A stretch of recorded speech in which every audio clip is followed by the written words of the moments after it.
New video by Noah. The Gaza Ceasefire Lie. Welcome back, Noah. Fucking love Noah. Let's watch this instead.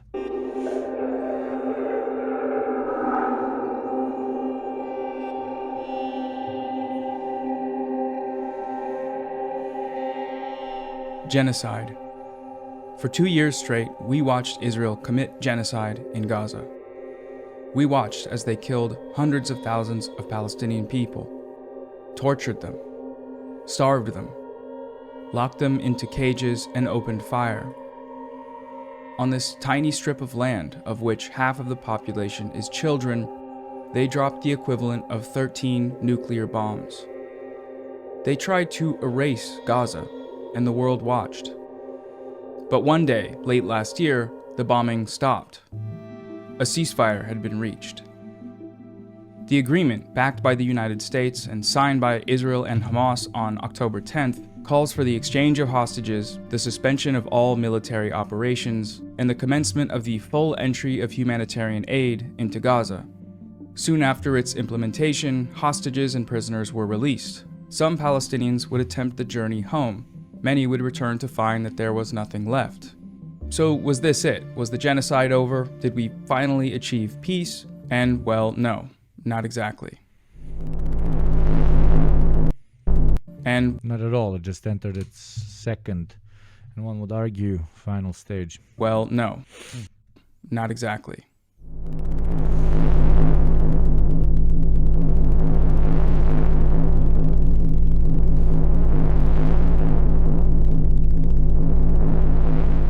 In the 4 months since the ceasefire was signed, Israel has killed over 500 Palestinian people, men, women, and children. They've wounded thousands more with their snipers, their drone strikes, their tank shelling, and their aerial bombardment.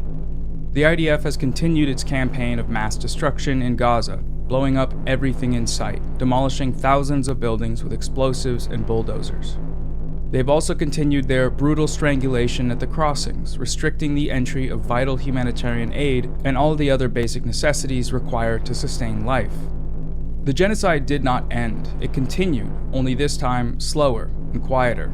Gaza's corpses have been hidden under the shroud of peace talks, the violence described now not as massacres or war crimes, but as incidents and tests which underscore the fragility of the ceasefire. In the past 2 years, Israel has been systematically destroying the Gaza Strip. By October of last year, it was estimated that they damaged or destroyed over 83% of the buildings.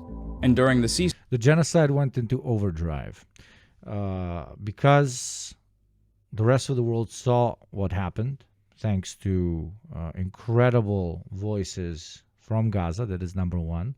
Number two, thanks to our access to platforms that we did not have before, number two. And number three, because after viewing what is happening, hundreds of thousands of people actually went out on the streets, actually organized, actually made their voice heard. They had to slow down, recalibrate, and return to their, let's call it, modus operandi that usually worked before October 7th, which is do basically the same thing, just make it more quiet.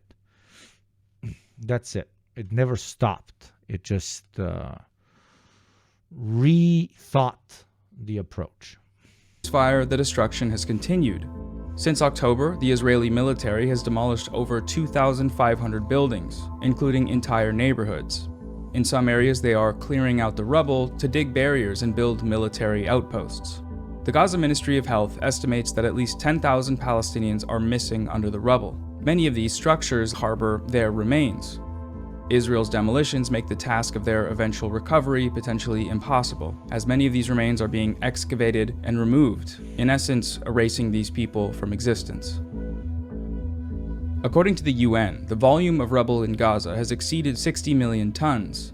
That is roughly 20 times the amount that's been removed in the prior 15 years of Israel's many violent assaults on the territory. With 100 trucks running around the clock, clearing out the debris would still take decades. Neoliberal rebranding, literally rebranding. But if Israel continues its restrictions on the entry of equipment necessary for rebuilding, the process would take over a century. And that's the next piece of the ceasefire violation puzzle here, the blockade. The ceasefire requires that Israel immediately allow the full entry of humanitarian aid into Gaza, but the restrictions have continued. Tens of millions of dollars in humanitarian aid sit at the border awaiting Israeli approval.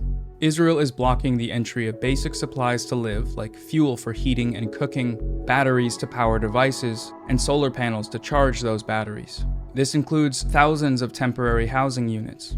With over 1 million Palestinians displaced and forced into makeshift tent cities, severe storms have caused major flooding. Even in breaks between the rains, the flooding lingers, as most of Gaza's drainage infrastructure has been destroyed by Israeli bombardment. The lack of shelter and fuel for heating, combined with the harsh winds, rain, and flooding, are leaving people susceptible to hypothermia. Dozens of Palestinians have frozen to death since the ceasefire began, including at least 10 babies. Infant death from exposure and normally preventable diseases has been dubbed wet tent syndrome, where these brutal living conditions are leaving people vulnerable to respiratory illnesses, including infections, bronchitis, pneumonia, and worsening asthma. There we go. This is what happens. Let me say it in as cold-blooded of a manner as I can. This is when we say that the destruction of infrastructure is also proof of genocidal intent. Because when you annihilate all heating systems, all cooling systems, all systems that deliver water, all systems that allow for basic upkeep of hygiene, you're not only doing economic warfare against your enemy, you're also helping kill people en masse without actually having to put a bullet in their head.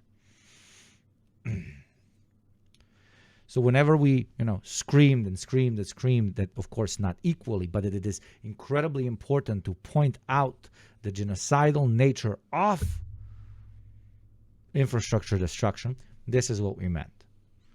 Because even if the shelling stops, which of course it did not, even if the bullets stop, of course they did not, the long-term consequence of not having access to pretty much anything is going to kill an inordinate amount of people. You literally make it unhospitable, exactly.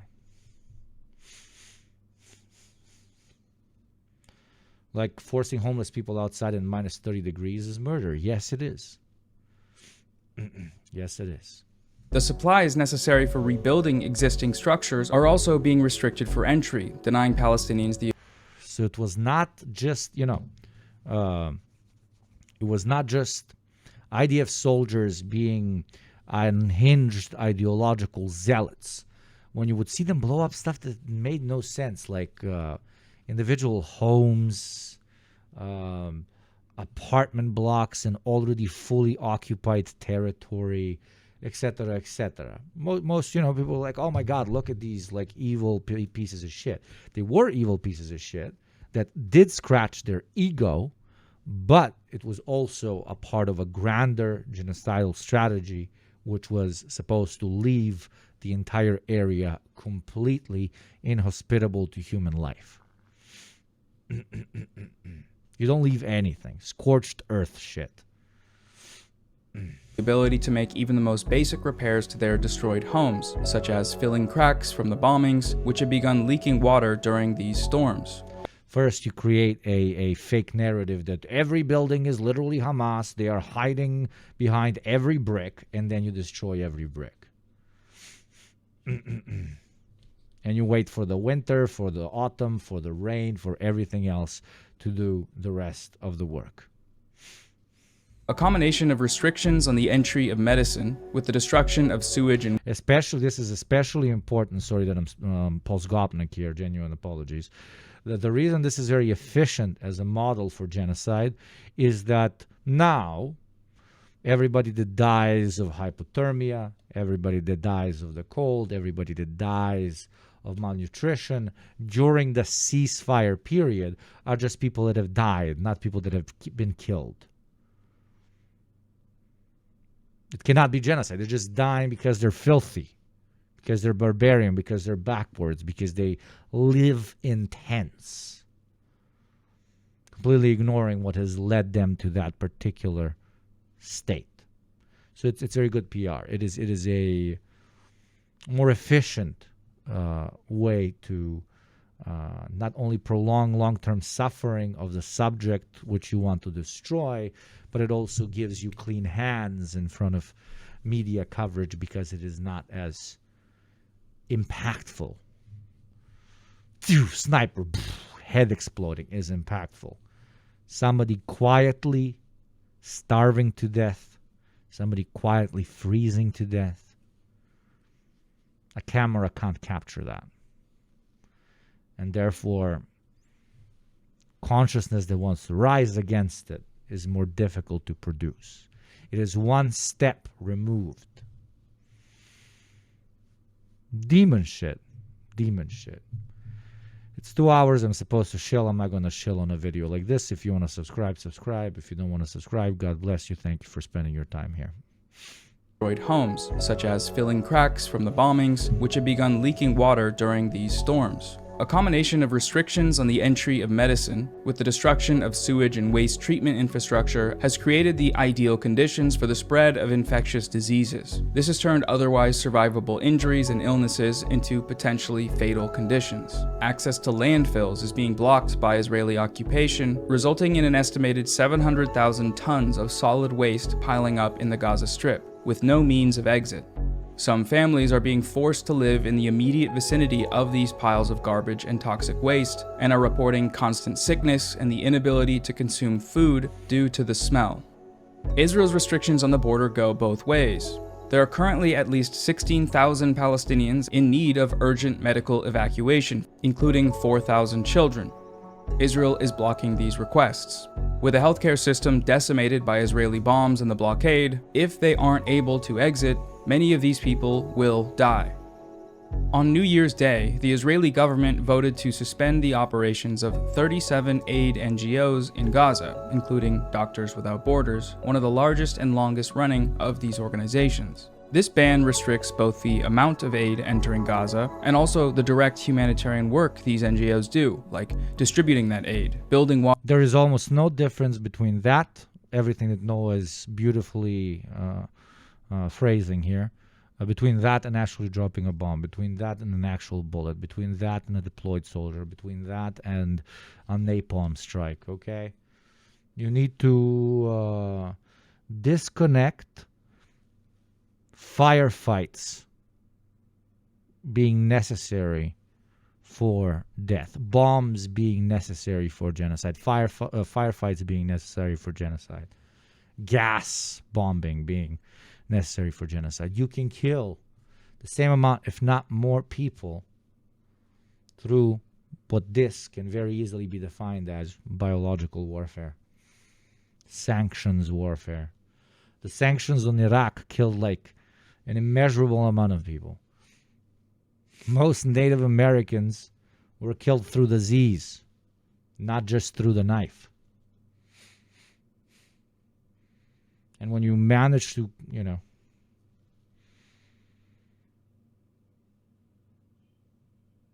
when you stop differentiating between these two as methods of mass murder, will you be closer to identifying it when it happens?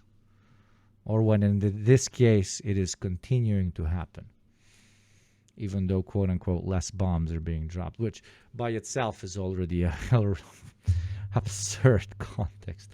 Less bombs implies that there's still bombs. They're following the normal colonial pattern. Exactly. Water infrastructure and providing healthcare services. Along with this ban, Israel is continuing its ban on UNRWA, the largest and longest operating organization dedicated to providing aid for Palestinian refugees. These restrictions are also nothing new. Israel has been crippling the organization for decades. In the last 2 years alone, they've mass murdered its workers and targeted their facilities over 1,000 times. Israel's blockade around Gaza is the largest contributor to indirect deaths, that is, deaths from causes beyond just traumatic injury, like disease, starvation, and hypothermia. In comparison with other modern conflicts, indirect deaths almost always make up a far greater proportion of the death toll than direct violent deaths. The figure can be anywhere from 2 to 16 times higher. The official Yes, such a good point. Palestinian death toll in Gaza, the one most often cited by the media, currently sitting at just under 72,000, does not account for these sorts of indirect deaths. When they are factored in, credible estimates have placed the death toll in Gaza in the hundreds of thousands, with some as high as 680,000, nearly a third of the pre-war population, with hundreds of thousands of these deaths being children under the age of 5. This is Sundus Hillis. She's 6 years old. 3 weeks into the ceasefire, while she was playing with her friends at a wedding, Israeli snipers shot her in the head. The bullet wound left her with permanent brain damage and partial blindness. She is unable to move freely. Sundus requires medical evacuation for proper treatment, but like thousands of other Palestinians, Israel is denying her exit. This is Fadi and Juma Abu Asi. 2 months into the ceasefire, these two boys, ages 8 and 10, went to gather firewood for their father. Both of the boys were killed in an Israeli drone strike. Their father described the scene arriving at the hospital. "I removed the shroud and hugged them. My little Juju's head was blown off. His arms were severed and parts of his torso gone. God rest his soul." A week later, Israeli soldiers gunned down 16-year-old Zahir Nasser Shamia. As he lay dying, they denied him medical care, and then they ran him over with a tank. He was killed instantly. This is Mohammed Bakr, a 35-year-old Palestinian fisherman. 3 months into the ceasefire, Israeli gunboats killed him while he was out fishing. He was killed in full view of a crowd of people on the beach. His funeral was attended by hundreds of Palestinians. This is Mustafa and Nesma al-Borsh. For years, they delayed their wedding due to displacement and grief from the genocide. But with the recent ceasefire in place, they finally decided to get married. During their ceremony, Israeli tanks fired on a building next door, a school sheltering displaced Palestinians. The explosion killed 6 people, including an 8-year-old boy and a 4-month-old baby. The 8-year-old that was killed was Mustafa's nephew. This handful of stories represents just a fraction of the people that have been killed and wounded by Israel during the so-called ceasefire. If we were to give voice to all of them, this video would need to be hours long. So with all that in mind, the mass killing, the destruction... Fucking...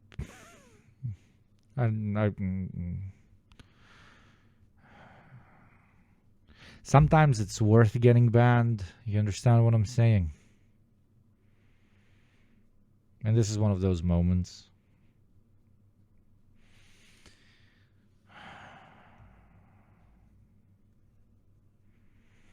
But nah, that's how they win. Nah. Thank you, Fire Banshee. Thank you very much. And strangulation inflicted upon Palestinians by the Israeli military in the last 3 months, one might wonder how the word ceasefire is still being used at all. Well, for starters, these ceasefires don't end just because violations are committed. They're only officially broken when the violence returns to what it was before the ceasefire. But who decides when that happens? Well, Israel does.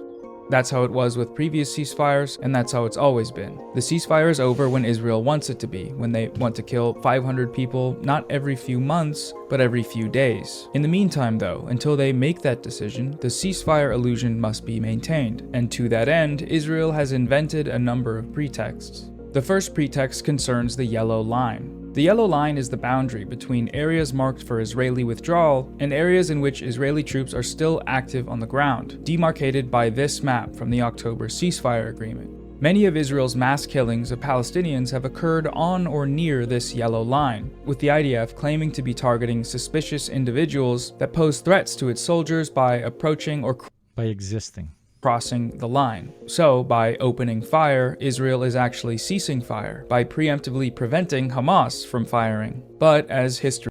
How about you have this yellow line, Israel? It's my piss. Mule, you motherfucker. shows, for the Israelis, Palestinians become immediate threats the moment they are born. Fadi and Juma... slowly pushing people into the sea, literally demarcated on the map. The slow pushing, the fast pushing of people to the sea, demarcated on a fucking map, man. And it's just comedic almost. Comedic levels of evil. Abu Asi, the 8 and 10-year-old boys collecting firewood for their disabled father. On one corner of the world, we're figuring out that it's fucking pedophile Satanists ruling everything. On the other one, they're blowing little girls' fucking heads off. What a great time to be alive, eh? As much as things change, nothing fucking changes. They were 2 of these so-called immediate threats. According to the IDF, they were suspects conducting suspicious activities, guilty of the crime of breaching an invisible line. When Israel killed 11 members of the Abu Shaban family by blowing up their bus as they drove in search for the home they'd been displaced from, they were potential terrorists operating a suspicious vehicle. 7 children were killed in this attack. The youngest child, Ibrahim, was just 5 years old. The blocks that Israel has deployed to mark the yellow line have large gaps between them, and they're constantly moving. Whether or not Palestinians are actually breaching the yellow line is ultimately irrelevant though, of course, as we've seen countless massacres and demolitions occurring outside of the yellow line, in so-called safe zones. When Israeli snipers shot 6-year-old Sundus Hillis in the head, she was playing at a wedding in the Daraj quarter, a neighborhood that's miles inside the yellow line. When Israel attacked the school shelter right next to Mustafa and Nesma al-Borsh's wedding, witnesses described seeing the Israeli tank advance over the yellow line before firing on the young couple and their families. Israel's assassination of 3 Palestinian journalists last week occurred in a densely populated refugee camp 5 kilometers from the yellow line. The same is true for Israel's continued destruction of Gaza's buildings. Analysis of satellite imagery shows entire neighborhoods being flattened in areas outside of the yellow line. Some of the excuses provided for these violations are as elementary as they are genocidal. The IDF has admitted to demolishing buildings over the line, but denies that these constitute violations, claiming that soldiers bombed them without technically stepping foot over the line. Israel's other pretext for these attacks is that they are retaliatory, that Hamas is committing violations too, so they're not doing anything out of the ordinary, anything that jeopardizes the ceasefire. The press then validates this claim, citing reports of accusations on both sides. Israeli strikes have killed more than 300 Palestinians, including more than 60 children during this ceasefire. And Michelle, I know that sounds contradictory. We're talking about a ceasefire and there are still so many people being killed.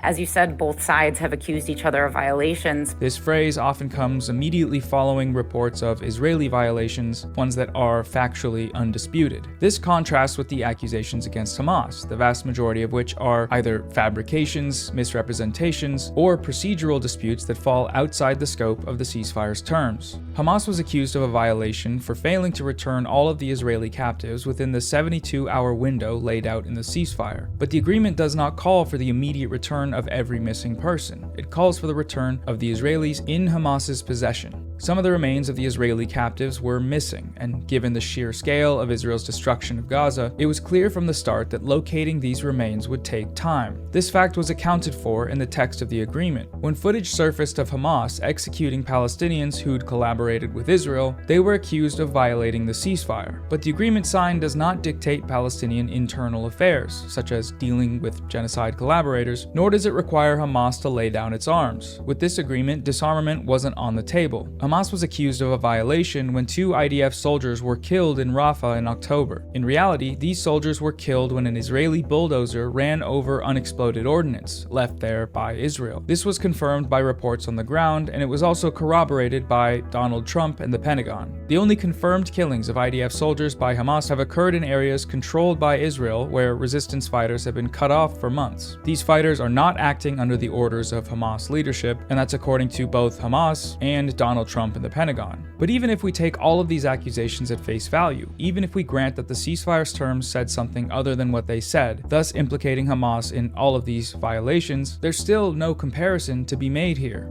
Killing soldiers of a genocidal army invading your country is not aggression, it is self-defense. If the terms of the ceasefire are unable to make this distinction, to tell the difference between genocide and resistance to it, then what's the point of even calling it a ceasefire?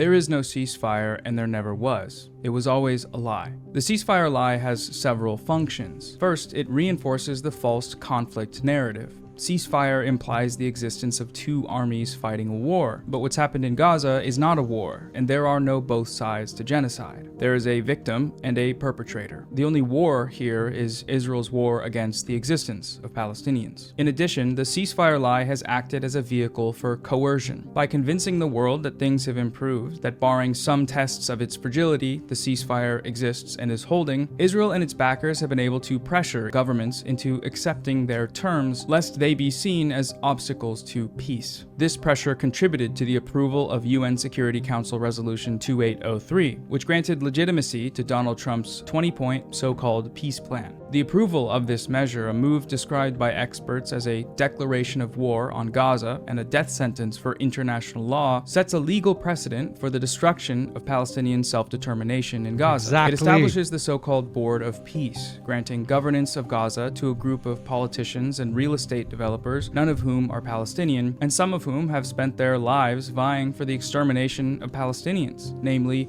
Israeli Prime Minister Benjamin Netanyahu. The so-called Board of Peace is set to It is literally a bureaucratic body designed to legalize the next step of Gaza colonization, okay? oversee the colonization, apologies. construction of a new Gaza, with plans to build highly valuable AI data centers, beachfront resorts, and fun pockets of coastal tourism. These plans don't forget about Palestinians, though. Those who aren't forcibly expelled from Gaza will have the opportunity to live in what the plans call humanitarian cities, Israeli-controlled areas complete with checkpoints, biometric surveillance, purchase monitoring, and educational programs promoting normalization with Israel. The third function of the ceasefire lie, and perhaps the most significant, is that it has helped turn the world's attention away from Gaza. What a crazy name for a concentration camp. Exactly, Anne, concentration camps. What a crazy name for a concentration camp. What was humanitarian zones? Yeah.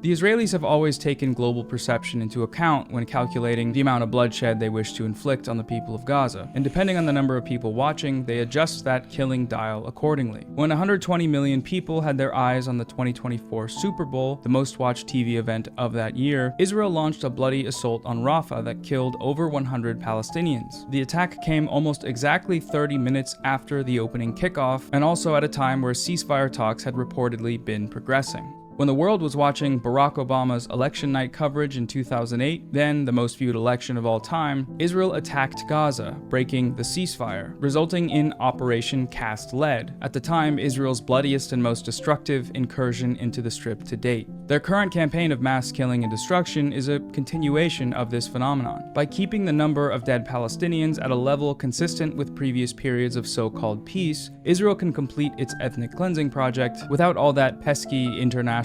condemnation. Ethnic cleansing has always been a requirement for Israel's existence. The founders of Zionism said so over a century ago. We must expel Arabs and take their places. The Arabs will never voluntarily consent to the transformation of Palestine into a Jewish state. The Arab problem is one of the most difficult problems. The only way out is transfer. And fast forward till today, that goal has not changed. We must reduce the number of Palestinian citizens in the Gaza Strip to the minimum possible. Israel is destroying homes in Gaza so that Palestinians have nowhere else to go. When we understand this fact, that ethnic cleansing has always been a requirement for Israel's existence, then the violence we're currently seeing makes sense. It's not just cruel for cruelty's sake, it's perfectly rational. If you want a group of people to leave an area, then this is what you do. Terrorize them, massacre them, deprive them of basic necessities after destroying everything they need to live.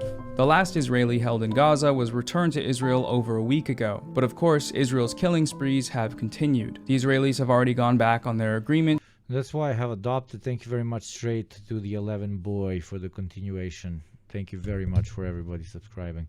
That's why I have adopted the grill pill. I don't care if the red feather tribe wants to fight the blue feather tribe over their imaginary sky daddy. You can do whatever the fuck you want as long as it doesn't impact me. Have fun. It will impact you, my friend. The grill pill does not apply to imperialism. The grill pill implies Focus on the vibes, focus on yourself, relax, don't meddle in shit that will in the long term have no impact on you. This will have direct impact on you. It already does.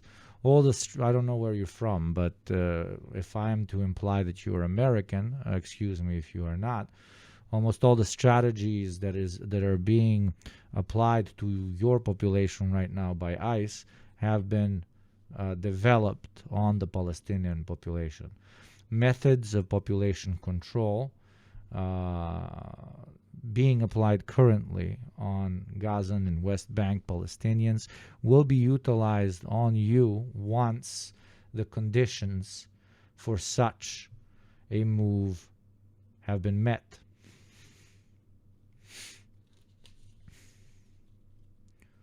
Allah will return. Your land was promised to me 3,000 years ago. It's all bullshit. Kill yourselves. I don't fucking care. It's that simple. Do you apply this on every single conflict ever? It's just two groups that are fucking idiots that are killing each other, so I get to chill. Every single one, even when they come for your home. I wonder whether you'll imply that same logic when they come for your home. My friend, most people that engage in warfare do not engage because of a particular belief system. They do so because war has come to their front yard. They do so because bombs are falling on their home. They do so because the military of the invader is moving through their streets. And in this case, we have a colonizing, invading force moving in and attacking people who have lived there for a very long time. A very, very, very small pocket of those in the anti-imperialist fight it because of some grander ideal. Most fight it because they lost a loved one, because a bomb fell on their house, or because there's some weird motherfuckers holding guns walking through their streets. Bro thinks the Native American genocide was because of God. Yeah. Does he? That would be interesting. And what? Did you ban him? Motherfucker's negative critical thinking. Timed out for 1800 seconds. Okay. No, it's the...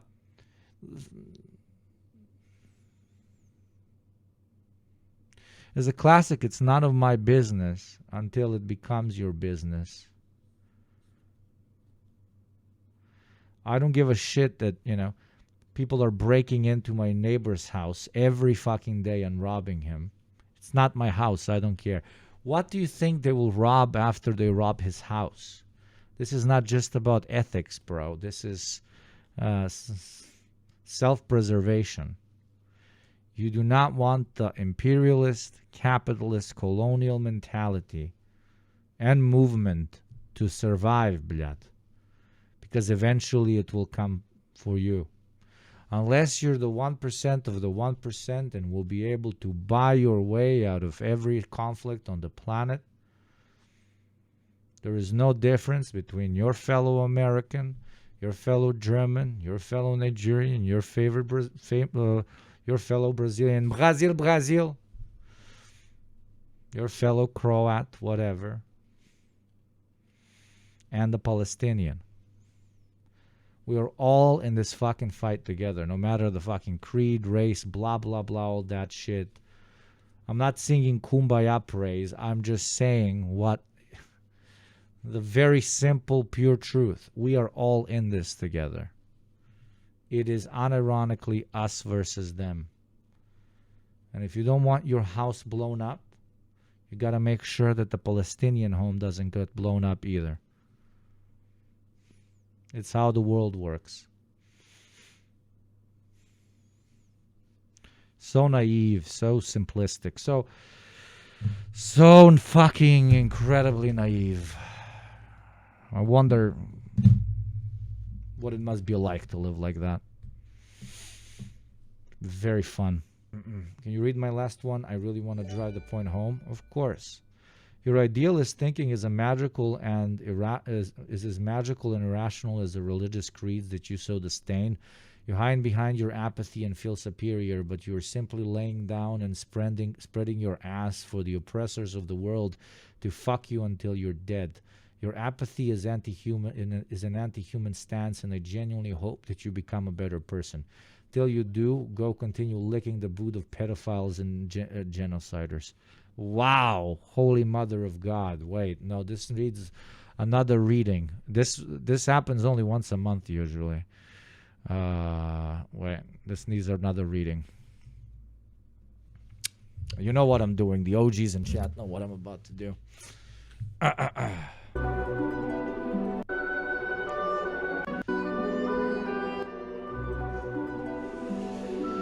Your idealist thinking is as magical and irrational as the religious creeds that you so disdain.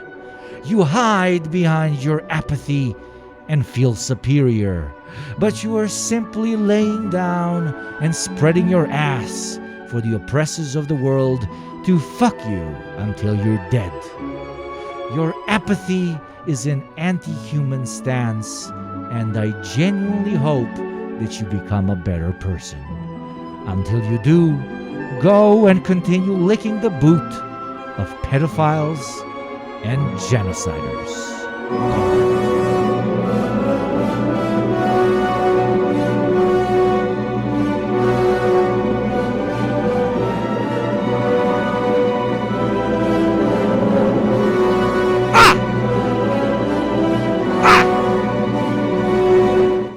Top tier shit, bro.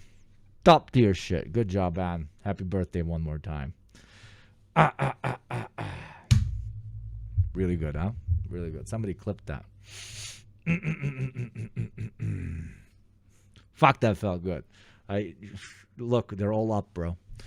To begin the rebuilding process and open the crossings. Despite widespread reporting of the so-called lifeline, that is, the Rafah crossings opening, the mass denials of exit and entry continue. This is because when Israel signed the ceasefire, they were lying. This was never about freeing the hostages. It was never about Hamas. It was about rendering the Strip Okay, baby. Wait, let's finish the video and then I'll say thank you. uninhabitable and forcing them to make a choice. Leave Gaza or stay and die. And by repeating the ceasefire lie, the most powerful media companies in the world are helping Israel accomplish this goal.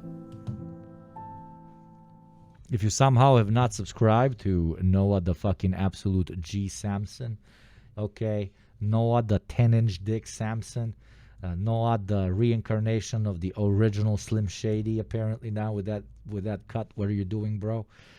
Please go and subscribe. Big fan of Noah, friend of the show. Talked to Noah many times. Noah's actually quite brilliant and quite down to earth and very funny, actually. So go and subscribe right now if some